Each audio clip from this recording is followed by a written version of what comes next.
다 함께 마음을 모아 2020년 3월 4일 3월 첫째 주 수요 예배를 살아계신 하나님께 올려드리겠습니다.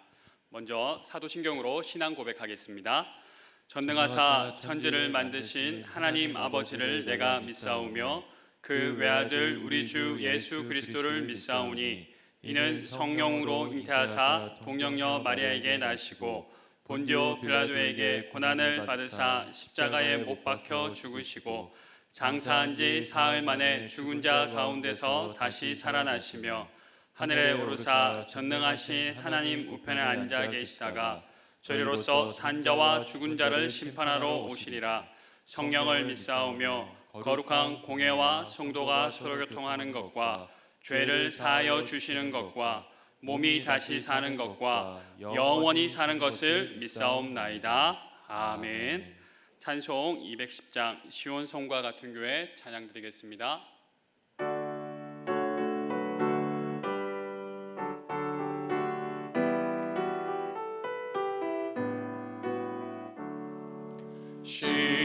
시온성과 같은 교회 그의 영광 한없다. 허락하신 말씀대로 주가 친히 세웠다. 반석 위에 세운 교회 흔들지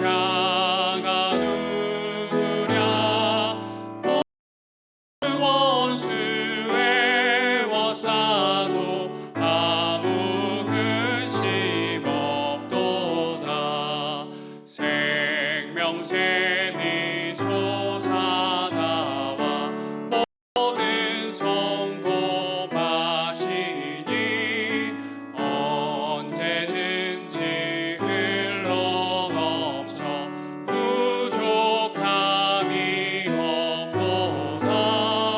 이런 물이 흘러가니 목마를 자르랴.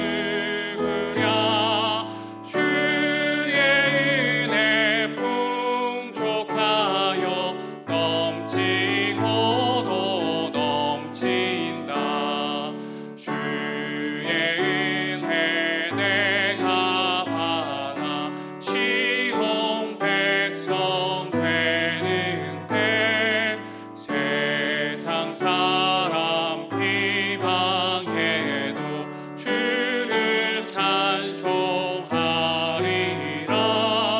세상 헛될 모든 영광 아침 안개 같으나 주의 자녀 받을 복은 영원. 우리 3절 다시 한번 하겠습니다. 주의 은혜 내가 받아서 주의 은혜 내가 받아 시온 백성 되는 때 세상 사람 비방해도 주를 찬송하리라. 세상 헛될 모든 영광 아침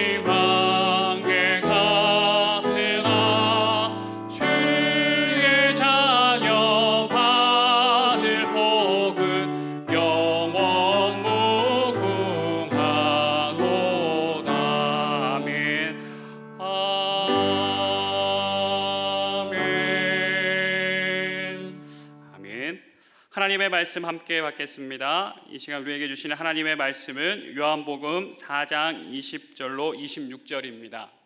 요한복음 4장 20절로 26절 신약 147면입니다.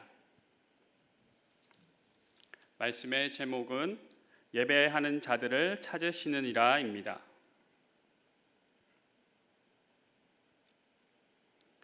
20절부터 함께 읽겠습니다.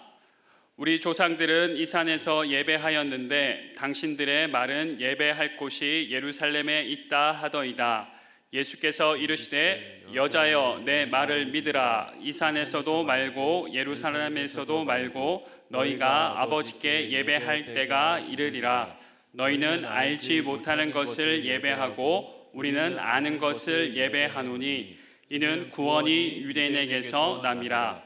아버지께 참되게 예배하는 자들은 영과 진리로 예배할 때가 오나니 곧 이때라. 아버지께서는 자기에게 이렇게 예배하는 자들을 찾으시니라. 하나님은 영이시니 예배하는 자가 영과 진리로 예배할지니라. 여자가 이르되 메시아 곧 그리스도라 하는 이가 오실 줄을 내가 아노니 그가 오시면 모든 것을 우리에게 알려주시리이다. 예수께서 이르시되 내게 말하는 내가 그라 하시니라. 아멘. 코로나19 염려로 인해 예방 차원에서 각 가정과 처소에서 예배하시는 예배 자리마다 위로부터 하나님께로부터 오는 하나님의 은혜와 평강이 가득 넘치시길 기원드립니다. 특히 코로나19로 인해 아파하시는 분들께는 속히 치유의 은혜가, 회복을 위해 수고하시는 모든 의료진과 공무원, 관계자분들께는 안정과 세임 주시기를 기원드립니다. 현재 예배당에서 모든 예배를 중단하고 주일 예배와 수요 예배를 영상으로 드리게 된 상황에서 모든 성도님들께서 다음과 같은 생각을 하셨을 것입니다. 저에게 카톡으로 우리 믿음의 형제가 보내준 카톡입니다. 모여서 예배 드리는 것도 당연한 게 아니었네요. 그렇습니다. 모여서 예배 드리는 것은 당연한 것이 아니었습니다. 우리 모두는 모여서 예배하는 것이 얼마나 소중한 일인지 피부로 느끼고 있습니다. 그리고 영상으로 예배하는 것이 참 어색하고 낯설다는 생각을 것입니다. 모여서 예배하지 못하는 상황이 된 것은 너무나 안타까운 일임에 틀림없습니다. 하지만 담임 목사님께서 주일 설교에서 말씀하셨듯이 이 시간은 우리가 다시 한번 예배의 소중함을 깊이 느끼며 사모하는 시간이 될 것입니다. 그리고 유사시에 이렇게 예배해야 할 때를 미리 연습하고 준비하는 기회가 될 것입니다. 동시에 우리는 무엇이 바른 예배이고 어떻게 올바르게 예배할 수 있는가 생각해 볼 수 있는 유익한 시간이 될 수 있습니다. 오늘 본문을 보면 예배하기를 사모하는 한 여인이 등장합니다. 마치 주일 예배와 수요 예배를 영상을 통해서 드리는 우리들의 마음과 같습니다. 이 여인이 가슴에 묻어둔 질문은, 그래서 정말 묻고 싶었던 질문은 바로 예배였습니다. 물을 깃는 것도 아니었습니다. 남편에 관한 것도 아니었습니다. 그녀가 묻고 싶었던 것은 어떻게 바른 예배를 드릴 수 있느냐는 것이었습니다. 하지만 그것을 가르쳐 줄 수 있는 사람은 없었습니다. 그런데 오늘 드디어 그를 만났습니다. 오늘 본문 앞에 있는 19절을 읽어보시겠습니다. 여자가 이르되 주여 내가 보니 선지자로소이다. 아멘. 이 고백은 예수님에 대한 신뢰의 고백입니다. 선지자라는 고백은 당신이 말하는 것은 전적으로 동의하겠습니다, 제가 잘 듣겠습니다 라는 뜻입니다.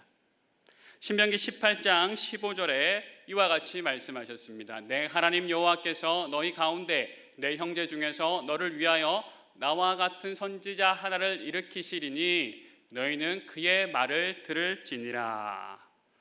사마리아 여인이 속한 사마리아인들은 모세 오경만을 믿는 사람들이었습니다. 그래서 모세가 말한 이 말을 믿었는데요, 선지자가 와서 말해줄 것이라고 믿었던 것입니다. 선지자가 와서 말하면 듣고 믿을 준비가 되어 있었는데 바로 그 선지자를 오늘 만난 것입니다. 그래서 물었습니다. 어떻게 예배하는 것이 바른 예배입니까? 가르쳐 주십시오. 하지만 우리는 한 가지 더 궁금해집니다. 왜 이 여인은 그 많은 물음 중에 예배에 대해서 물었을까? 그녀가 오늘 처음 만난 남자를 선지자라고 확신하자마자 왜 예배에 대해서 물은 것인가? 왜 예배를 사모하였을까? 바른 예배를 사모해야 하는 이유에 대해 잘 설명해 주는 일화가 있습니다. 바로 가인과 아벨의 이야기입니다. 가인과 아벨은 첫사람 아담의 첫째, 둘째 아들입니다. 그런데 이들이 하나님께 예배를 할 때 둘째 아벨의 예배는 받으셨지만 첫째 가인의 예배는 받지 않으셨습니다. 한마디로 가인은 예배에 실패한 것입니다. 이후에 가인은 분을 냅니다. 그 분을 주체하지 못하고 화를 주체하지 못했습니다. 그 결과 동생을 쳐 죽이게 됩니다. 형이 동생을 죽인 이유는 다름 아니라 바로 예배에 실패했기 때문입니다. 결과적으로 예배의 실패가 살인을 낳았습니다. 예배는 헌금을 위해서 하는 것이 아닙니다. 헌금은 예배의 아주 중요한 요소입니다. 하지만 우리는 헌금을 위해 예배하지 않습니다. 헌금을 하는 것은 성숙한 예배자의 자세요 태도입니다. 예배는 헌금의 문제가 아닙니다. 예배는 우리의 생명과 관계된 문제입니다. 우리의 영혼과 관계된 문제입니다. 우리의 삶 전체를 좌지우지할 수 있는 것이 바로 예배입니다. 예배에 실패하면 자유하지 못합니다. 예배에 실패하면 외롭습니다. 예배에 실패하게 되면 두려워지게 됩니다. 예배에 실패하게 되면 불안해집니다. 예배에 실패하면 분노합니다. 결국 남을 죽이고 나도 죽이는 삶을 연장해 가고 맙니다. 예배는 생명의 문제입니다. 그 고통이 사마리아 여인에게 있었습니다. 살아있지만 산 것 같지 않은 상황에서 그녀는 예배를 회복하기 원했습니다. 그것이 사는 길이라는 것을 알았습니다. 여기에 우리가 예배를 사모해야 하는 이유가 있습니다. 그런데 우리가 알아야 될 더 중요한 사실이 있어요. 그녀가 예배의 회복을 원하는 만큼, 아니 그 이상으로 그녀의 예배를 원하시는 분이 있으시다는 것입니다. 바로 우리 아버지 하나님이십니다.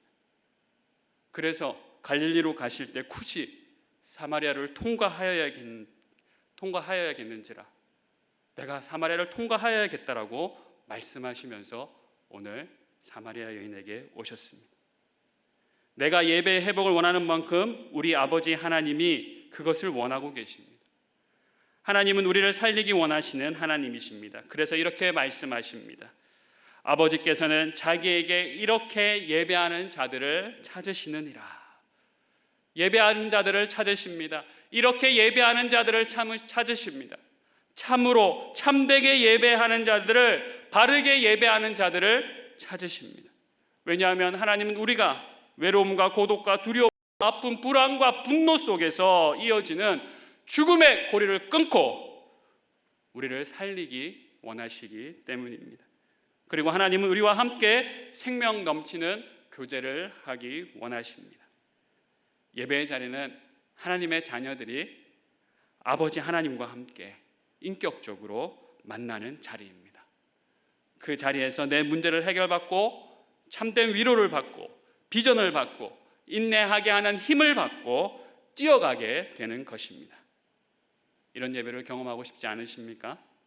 우리 모두가 하나님이 찾으시는 예배자 되길 간절히 소망합니다. 예배의 성공자가 되길 간절히 소망합니다. 그렇다면 우리는 어떻게 하나님이 찾으시는 예배자가 될 수 있을까요? 첫 번째로 이 시간 이 자리에 임하시는 하나님을 기대하셔야 됩니다. 이 시간 이 자리에 임하시는 하나님을 기대하셔야 됩니다. 오늘 본문 20절 말씀을 보면 예배의 회복을 위해서 사마리아 여인은 먼저 예수님께 묻습니다.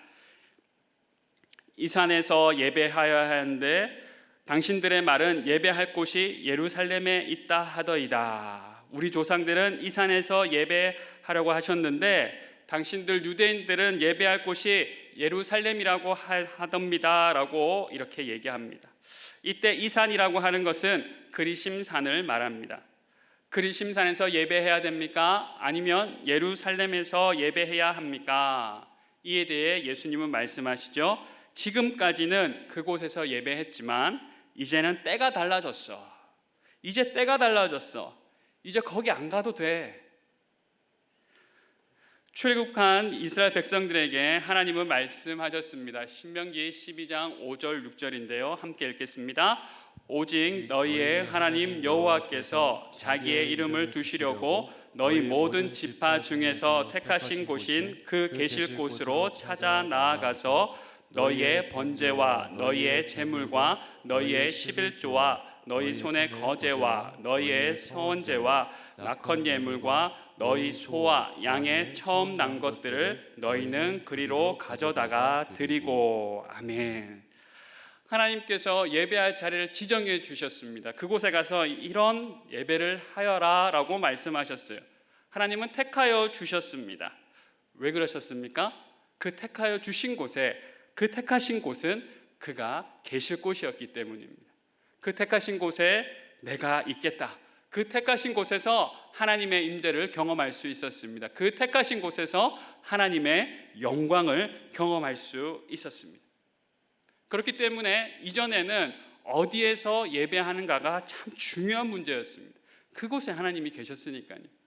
그러니까 그리심산으로 가야 했습니다. 그러니까 예루살렘으로 가야 했었습니다. 하지만 예수님은 말씀하십니다. 때가 달라졌어.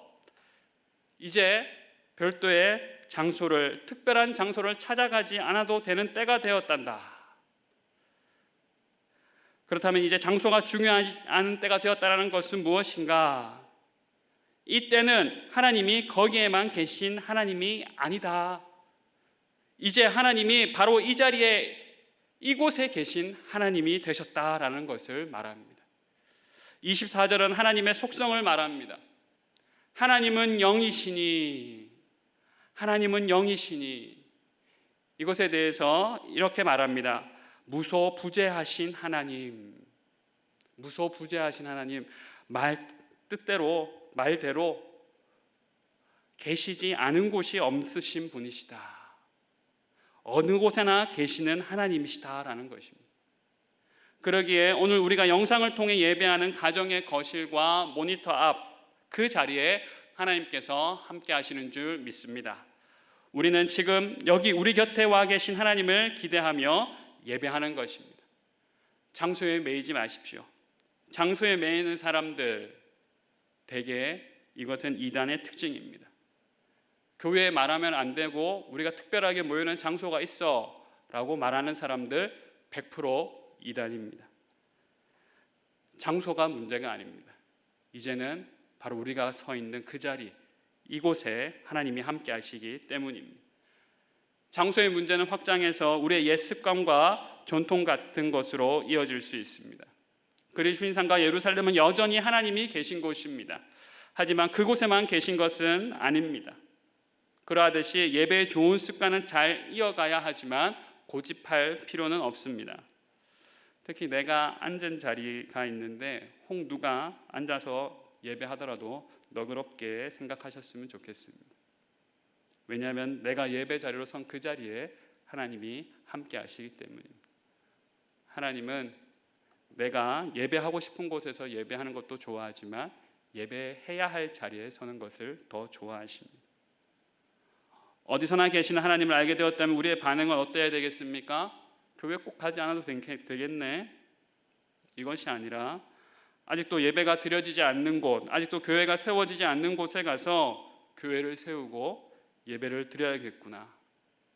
내가 있는 가정에서 시작해서 직장과 캠퍼스, 그리고 이 나라와 이 민족 세계 열방에까지 이르러서 예배하며 나아가야 되겠다. 이 소망을 가지게 되는 것입니다. 이 소망을 가지고 많은 선교사님들이 지금도 물썰고 낯선 곳에서 사역하고 계십니다. 저는 여러분이 서 계신 자리를 다 알지 못합니다. 하지만 분명한 것은 그 자리에 하나님이 함께 하시는 줄 믿습니다. 그 하나님을 기대하시면서 예배하시기를 간절히 소망합니다. 두 번째로 예배 받으실 하나님을 기억하셔야 됩니다. 하나님을 까먹지 않으셔야 된다는 겁니다. 하나님을 끝까지 집중하셔야 된다는 겁니다. 우리 22절 말씀 보시면 너희는 알지 못하는 것을 예배하고 우리는 아는 것을 예배하노니 이는 구원이 유대인에게서 남이라 라고 말씀하고 있습니다. 그리심산도 아니고 예루살렘도 아닌데 그래도 유대인들이 한 가지 제대로 한 것이 있다라면 예배의 대상을 제대로 알았다라는 것입니다. 사마리아인도 하나님께 예배했습니다. 하지만 하나님을 몰랐습니다. 하나님이 유대인의 혈통에서 난 메시아를 통해 인류를 구원하실 놀라운 계획을 가지신 분이시라는 사실을 알지 못했습니다. 사마리아인들은 내가 생각하는 하나님을 예배한 것입니다. 예배는 기독교인들만의 것은 아닙니다. 비그리스도인들도 예배를 하고 있습니다. 그 모습을 사도 바울은 이렇게 말하고 있습니다. 사도행전 17장 22절부터 23절 말씀입니다. 함께 읽겠습니다. 바울이 아레오바고 가운데 서서 말하되 아덴 사람들아 너희를 보니 범사에 종교심이 많도다. 내가 두루 다니며 너희가 위하는 것들을 보다가 알지 못하는 신에게라고 새긴 단도 보았으니 그런즉 너희가 알지 못하고 위하는 그것을 내가 너희에게 알게 하리라. 아테네를 방문해 보니 사람들이 예배를 많이 했습니다. 종교심이 많았습니다. 그런데 그들이 예배하는 신을 보니까 그 이름이 알지 못하는 신입니다. 그들은 그들이 예배하는 신에 대해서 알지 못했습니다. 대상을 모르고 예배하고 있었다는 것입니다. 대상을 모르고 예배하는 건 결국 그 대상을 위한 예배가 아니라 나 자신을 위한 예배인 것입니다. 대상을 제대로 모르니 그 대상을 위한 예배를 할 수 없습니다. 그분의 계획이나 섭리는 별로 중요하지 않습니다. 오늘 내가 원하는 것을 해주시느냐가 주요 관심사가 되는 것이다 보니 그러다 보면 어느새 그것이 우상 숭배가 됩니다. 구약에 보면 하나님이 제대로 예배하지 않는 이스라엘 백성들을 선지자들을 통해서 책망하시는 장면이 여러 곳에 나오는데요. 특별히 아모스 선지자가 하는 말씀을 함께 읽겠습니다. 주 여호와의 말씀이니라 보라 날이 이를지라 내가 기근을 땅에 보내리니 양식이 없어 주림이 아니며 물이 없어 가람이 아니요 여호와의 말씀을 듣지 못한 기갈이라. 우상 숭배에 빠진 이스라엘 백성들을 향한 하나님의 말씀입니다. 하나님을 제대로 알지 못하니까 우상 숭배에 빠지게 되고 우상 숭배에 빠지게 되니까 하나님을 더욱더 모르게 됩니다. 하나님의 말씀을 듣지 못합니다.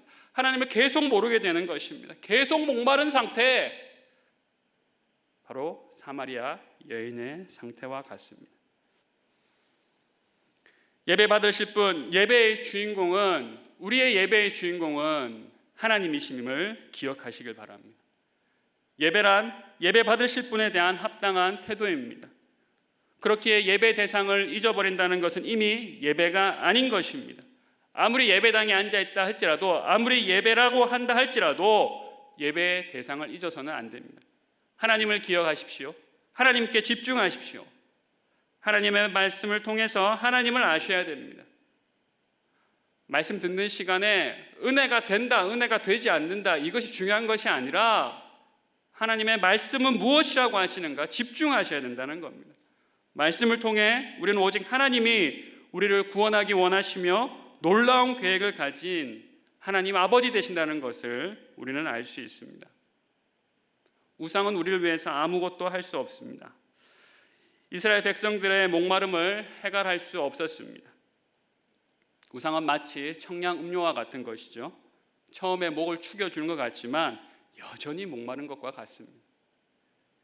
아모스 8장 13절 14절 제가 읽겠습니다. 그날에 아름다운 처녀와 젊은 남자가 다 갈아여 쓰러지리라. 사마리아에 죄된 우상을 두고 맹세하여 이르기를 다나 내 신들이 살아있음을 두고 맹세하노라 하거나 부엘세바가 위하는 것이 살아있음을 두고 맹세하노라 하는 사람은 엎드러지고 다시 일어나지 못하리라. 하나님을 잊고 예배하는 자들 엎드러지고 다시 일어나지 못하리라. 하나님은 지금 우리와 함께 하십니다. 하나님만이 우리의 예배를 받으실 유일하신 분이십니다. 그 하나님을 꼭 기억하시길 간절히 소망합니다. 예수님은 우리에게 말씀하십니다. 너희는 하나님을 알고 기억하고 예배해야 해. 하나님만이 예배 받으실 분이시고 너희는 예배자야.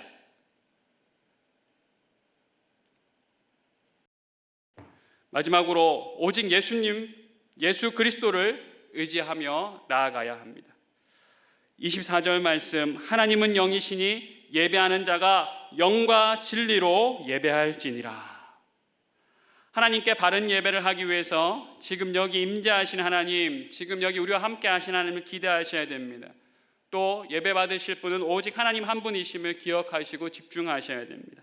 마지막으로 하나님을 예배하기 위해서는 우리는 예수 그리스도를 의지하여야 한다는 것입니다. 예배는 내 공로나 내 열심으로 할 수 있는 것이 아닙니다. 잘 준비된 예배 순서, 정성스레 준비한 찬양, 화려한 예배당 다 예배에 필요한 것입니다. 하지만 성령의 도움으로, 성령의 도움 없이는, 예수님에 의지하지 않고서는 우리는 하나님께 예배 드릴 수 없습니다. 예배는 또한 나의 상태와 상관이 없습니다. 내가 기분이 좋든지 내가 기분이 언짢든지 그것에 따라 예배를 할 수 있고 없는 것이 아닙니다.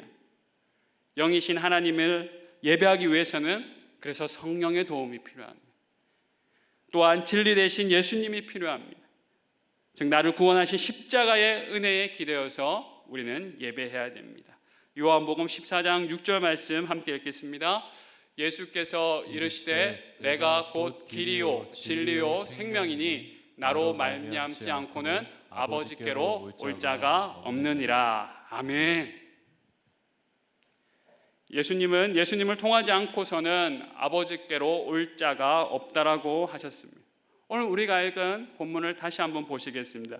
21절 보시면 너희가 아버지께 예배할 때, 23절 보시면 아버지께 참되게 예배하는 자들은 영과 진리로 예배할 때가 오나니 곧 이때라 아버지께서는 자기에게 이렇게 예배하는 자들을 찾으시느니라. 우리가 예배할 하나님은 누구십니까? 그렇습니다. 우리 아버지 하나님이십니다.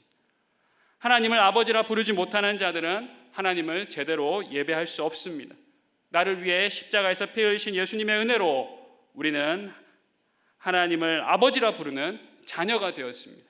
그리고 우리는 하나님이 찾으시는 예배자가 되었습니다.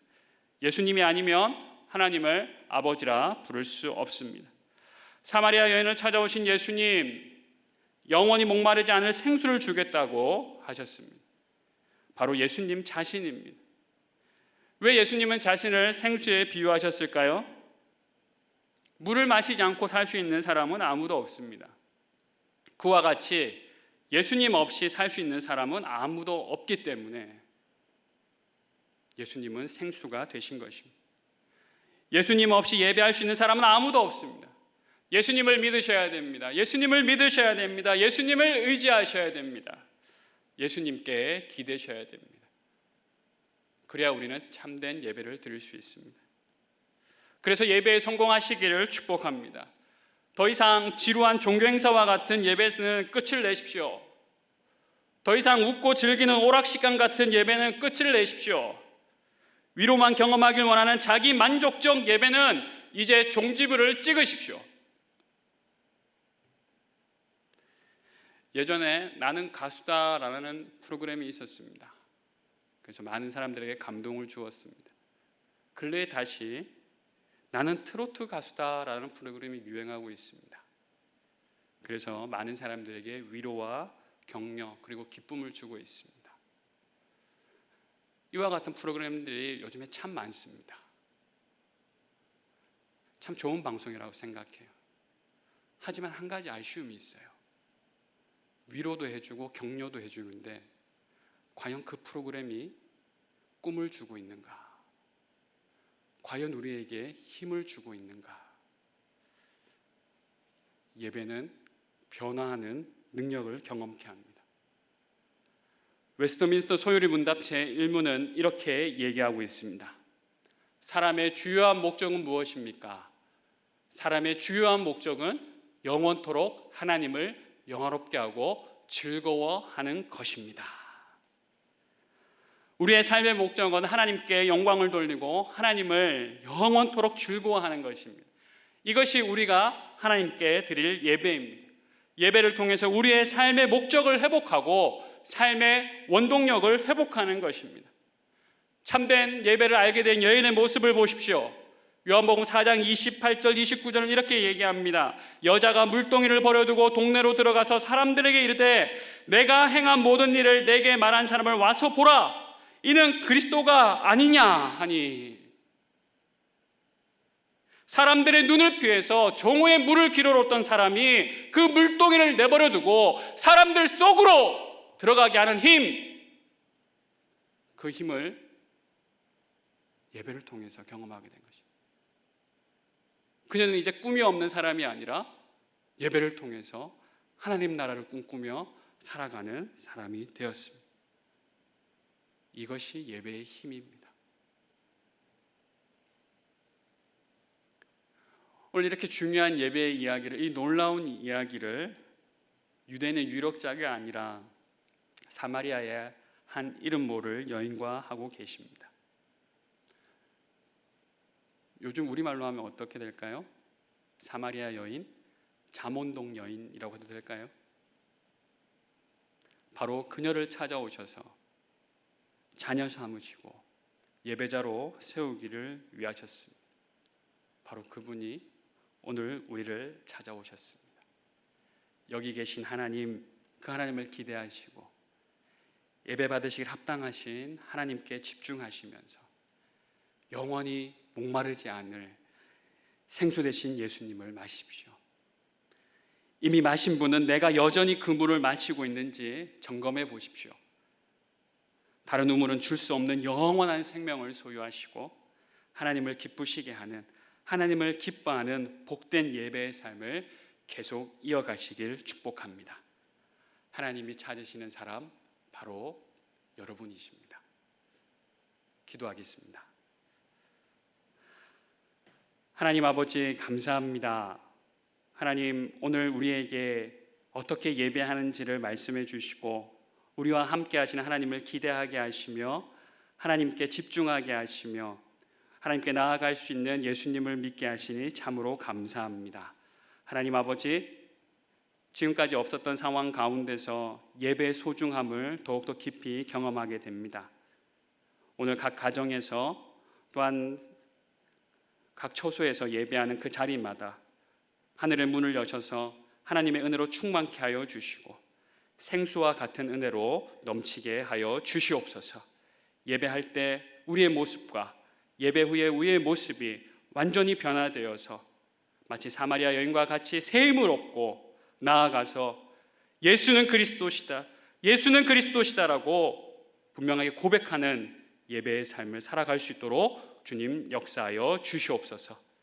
이 시간도 특별히 코로나19로 인하여서 수고하고 있는 많은 분들 함께 하셔서 위로와 격려와 힘을 더하여 주시고 특별히 아파하는 환우들에게 함께하여 주시사 속히 회복되는 은혜를 더하여 주시며 이 나라가 속히 모든 아픔에서 회복될 수 있도록 주님 긍휼을 더하여 주시옵소서. 예수 그리스도의 이름으로 기도합니다. 아멘. 주님이 가르쳐 주신 기도로 예배를 폐하겠습니다. 하늘에 계신 우리 아버지여, 이름이 거룩히 여김을 받으시오며 나라가 임하시오며 뜻이 하늘에서 이루어진 것 같이 땅에서도 이루어지이다. 오늘 우리에게 일용할 양식을 주시옵고 우리가 우리에게 죄 지은 자를 사하여 준 것 같이 우리 죄를 사하여 주시옵고 우리를 시험에 들게 하지 마시옵고 다만 악에서 구하시옵소서. 나라와 권세와 영광이 아버지께 영원히 있사옵나이다. 아멘.